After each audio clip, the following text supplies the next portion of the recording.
Hi, and welcome to Bino's Banter Brigade. This video is about the von Neumann and Harvard CPU architecture. Now, consider this. What would this video be like if we didn't have the von Neumann or Harvard architectures today? We wouldn't have this.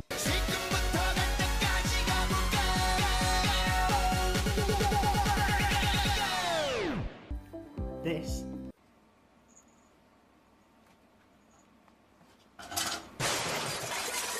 Or, sensitive viewers may wish to look away, this.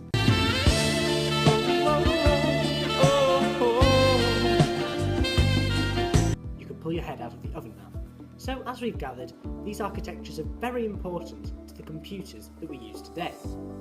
The von Neumann and Harvard architectures are simple architectures for the CPU in the computer. They control the movement of signals and data and allow the CPU to carry out its necessary jobs. First, let's look at how the von Neumann architecture works. The computer will have memory that can hold both data and also the program accessing that data. In modern computers, this memory is RAM. Dedicated RAM. The control unit will manage the process of moving data and programs into and out of memory and also deal with carrying out program instructions, one at a time. This includes the idea of a register to hold intermediate values. The accumulator is one such register. The one at a time phrase means that the von Neumann architecture is a sequential processing machine.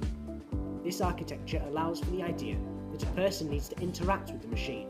Whatever values that are passed to and for are stored once again in some internal registers. There is also the arithmetic logic unit, and this part of the architecture is solely involved with carrying out calculations upon the data. Although the usual add, multiply, divide and subtract calculations will be available, also data comparisons such as greater than, less than and equal to will be available. In a modern computer built to the von Neumann architecture, information passes back and forth along a bus. There are buses to identify locations in memory, an address bus, and there are buses to allow the flow of data and program instructions, a data bus. The idea of the Harvard architecture is to split the memory into two parts, one part for data and another part for programs. Each part is accessed with a different bus.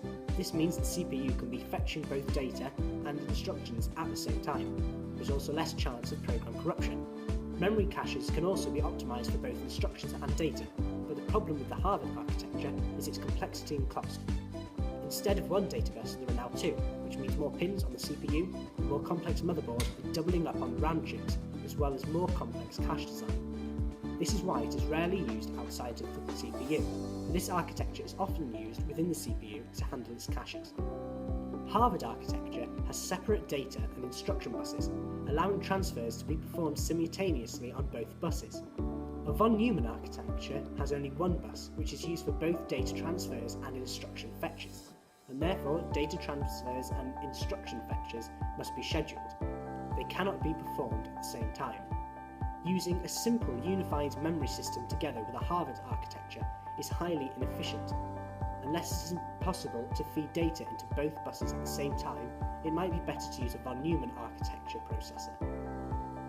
At higher clock speeds, caches are more useful as the memory speed is proportionally slower. Harvard architectures tend to be targeted at higher performance systems, and so caches are nearly always used in such systems. Von Neumann architectures usually have a single unified cache, which stores both instructions and data. It would be possible to have separate instruction and data caches, storing data and instructions separately. This probably would not be very useful, as it would only be possible to ever access one cache at a time. Thank you for watching this highly educational video by Bino's Banter Brigade. And remember, if you see this man on the street, walk away in the opposing direction and report the sighting to the police immediately.